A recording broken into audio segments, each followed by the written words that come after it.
يا رب، يا رب كل شيء ومليكه، يا من ربيت أنبياءك على عينك واصطنعتهم لنفسك،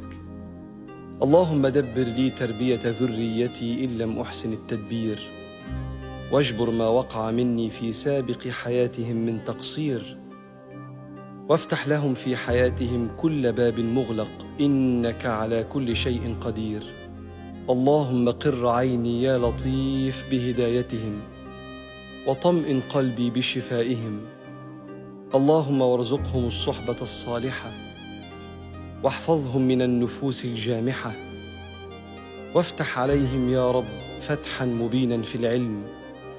وزين أخلاقهم يا ربنا بالسكينة والحلم،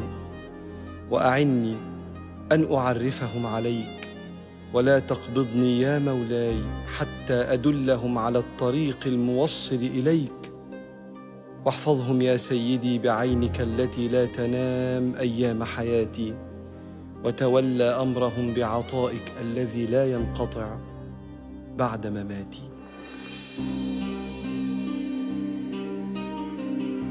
إلهي يا أمان الخائفين،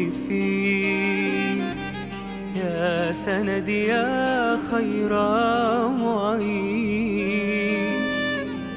إلهي من مستغاثي لك، إلهي لن يضيع بيت في حماك، أصلح اللهم حال أبنائي، واستجب يا سيدي فيهم دعائي، واستجب يا سيدي فيهم دعائي.